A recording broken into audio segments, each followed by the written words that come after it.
Hi, I'm Sophie Grace, and welcome back for chapter 14 of Kristy's Great Idea, the first book in the Babysitter's Club by Anne M. Martin. If you haven't seen the previous chapters, I've just posted them, and I will be posting the last chapter tomorrow. But you know the drill. Get comfortable, get a snack, and let's begin. On Monday, at our next meeting of the Babysitter's Club, everyone seemed to be back to normal, and most of us had news. Guess what? Marianne said in between phone calls. What? Claudia, Stacy, and I said. Dad and I hardly talked to each other all day Saturday, but on Sunday, I decided to go ahead and try reasoning with him about the money I'd earned, since I figured I didn't have anything to lose. I told him I'd be earning a lot of money through the Babysitter's Club, and I asked him if I could spend half of it any way I wanted, if I promised to put the other half in the bank. And he said yes. So, if we have the party, I can go. Great, I cried. Hey, that's wonderful. You really stood up to your dad. Yeah. Marianne looked embarrassed, but I knew she was pleased with herself. I have some good news too, Claudia said. I caught up on almost all of my homework, and I got a B- on those 10 math problems. And last night, I had a talk with my parents. I told them I wasn't Janine, and they said that they knew that. Then they said that I had to start setting aside time for homework every day. At first, I thought Dad was going to say no more babysitting, but instead he said an hour or so after dinner would be all right, and he and Mom and Janine and Mimi would help me. That cuts into my TV time, but I'd rather give up TV than art or babysitting and the club. Claudia reached under her mattress and pulled out some licorice, which, of course, she passed around, and, of course, Stacy refused. Well, that's good, said Marianne. I'm proud of us. Aren't you, Claudia? Yeah, said Claudia. I wanted to tell my good news about sitting for Watson's kids, but I was more curious about Stacy and why she had done what she did. So, Stace, I said brightly, how was your weekend? How was New York? Oh, it was fine. I went shopping at Bloomingdale's and bought this. She indicated the plaid wool pants she was wearing, which were held up by bright red suspenders. I got a matching hat, too. Nice, I said. How are your friends? Fine. Stacy was picking up a piece of fuzz off of her pants, carefully, not looking at the rest of us. It must have been fun to spend so much time with them. Yeah. You know, the strangest thing happened on Saturday morning, I said. As usual, I couldn't help it. I was dying to say what I knew. There would be no stopping me, despite the fact Claudia was sending me an urgent telegram through her eyes. Shut up, they were saying. Don't do this. But it was too late. Even though I knew it was going to cause problems, even though I knew that Claudia still considered Marianne and me babies and Stacy sophisticated, and therefore was going to protect Stacy and whatever she was up to. Marianne saw you come home with your parents on Saturday, I said. How come you made your mom say you stayed in New York? Stacy's head jerked up, her eyes flashing. She looked like she wanted to kill Marianne, or me, or possibly both of us. Are you accusing my mom of lying? She cried. I thought for a moment. I guess so. Stacy stood up, hand on her hips. Kristy, you... See, the thing is, right then, if Stacy wanted an out, she had one. She could have blamed the whole thing on her mother by saying her mother was punishing her that weekend or something. And boy, weren't parents awful. But she didn't do that. She just blew up. She didn't give any reason for why she had her mom lie, which Marianne said later to me in private only proved that Stacy and her mother were covering something up. Anyway, Stacy stood up in Claudia's room, glowering at me. I can't believe you just said that, Kristy. You're such a baby. You don't have any tact at all, added Claudia, immediately jumping to Stacy's defense, as I knew she would. Marianne remained silent. She hates arguments. Well, how do you think I feel? Being lied to? I shouted. Talk about tact. It made me feel like a little kid. You are a little kid, said Claudia. Look at how you're dressed. I looked. What's wrong with the way I'm dressed? Really, Kristy? A sweater with snowflakes and snowmen on it? You look like a 4-year-old. Well, you've got sheep barrettes in your hair, I yelled. You think they're adult? Sheep, Claudia informed me witheringly, are in. Who cares? Everything's in sometime.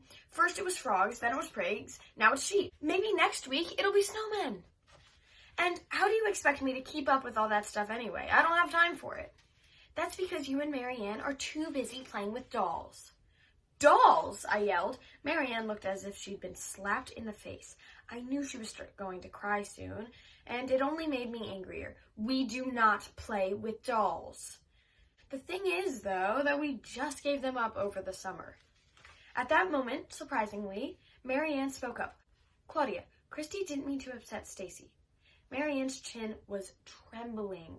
Her eyes were about to overflow. Didn't mean to upset her. She accused her mother of lying. Marianne's eyes spilled over. Oh, what a crybaby, Claudia said. But I could see she felt bad. Suddenly, a knock was at the door. What? Yelled Claudia. The door opened a crack. I was terrified it was going to be Janine on the other side with some stupid comment like there's no such word as crybaby. But it was Mimi who poked her head in. Excuse me, girls, said Claudia's grandmother in her gentle, slightly accented voice. But what is going on here? Downstairs I can hear you. You are yelling. What is wrong? And may I help you in some way? We all grew quiet. Suddenly, I felt slightly ashamed. I'm sorry, Mimi, said Claudia. We'd all been standing up, ready to kill each other, and now we found places to sit down again. Are you girls all right? May I help? Mimi asked again. No, thank you, said Claudia, sounding subdued. We didn't mean to be so loud. All right, if you need me, I will be in the kitchen. Claudia, your friends must leave in 15 minutes, okay? Okay. Mimi tiptoed out and closed the door softly behind her. I looked at the four of us and saw that we were sitting as if we were at war. Marianne sat next to me on the floor, Claudia and Stacy together on the bed. We were facing off. The phone rang. I'll get it, we all said, and leaped for the phone, each of us determined to answer it. Stacy and I got to it first and both grabbed it off the hook. We had a real tug of war yanking it back and forth before I jerked it out of Stacy's grip. Babysitter's Club, I said gruffly. Yes? Yes? It was a new client. He needed a sitter for Thursday after school for his 7-year-old daughter. I took down all the information and said that I'd get back to him in 5 minutes. Well, said Claudia after I'd hung up on the phone. Stacy was so mad, she turned red. No kidding. She couldn't even speak. Who's free Thursday afternoon? I asked. It's a 7-year-old kid, Charlotte Johansson, on Kimball Street. I'm free, said Claudia. So am I, Stacy managed to say through clenched teeth. Me too, said Marianne timidly. Me too, I added. We glared at one another. Well, now what? Said Stacy. Yeah. Claudia narrowed her eyes. Whose dumb idea was this club anyway? 4 people all wanting the same job. That's stupid. Since the club was my idea, I snapped, I'll take this stupid job. And I did. After I hung up the phone for the second time, I said to Marianne, come on, let's go. I can see we're not wanted here. Claudia looked a bit sheepish. Kristy, she said hesitantly. Save it. I'm not speaking to you at the moment. Marianne and I left the house without bothering to say goodbye to Mimi. Marianne was crying again. I almost said something nasty to her, but I realized if I did, the 4 of us might become 3 against 1, which was definitely worse than 2 against 2. Don't cry, I said at last. I'm sorry. I just hate fighting, that's all. Me too. But we'll all be friends again soon. I guess so. I know so. We've got the club to hold us together, right? Right, agreed Marianne, but she didn't sound very sure. I didn't feel very sure either. So, even though I was worried about the fight and sorry we'd had it, I believed that it would all blow over soon enough. And by later that evening, I had heard such astonishing news that I forgot all about the fight right away. Mom and Watson had gone out to dinner, and my brothers and I had finished our homework, and we were sitting around the kitchen table playing Monopoly. Well, Charlie and Sam were playing Monopoly. David Michael, who fully recovered from his virus, was busy making G.I. Joe attack a ferocious enemy Kleenex box. Sam had just bought all 4 railroads and was cleaning Charlie and me out. Then the back door opened, and in walked Mom and Watson. We hadn't expected them to come home so early. Surprise! Cried Mom, coming into the kitchen. Watson threw a handful of confetti on her. My brothers and I smiled. What's going on? Asked Charlie. Mom and Watson looked at each other, eyes sparkling. I got a funny feeling in the pit of my stomach. You tell them, said Watson. Mom turned to us. She looked radiant. I agreed to become engaged, she said. Already? Mom held up her left hand. There was a ring on her fourth finger with a diamond on it about the size of a boulder.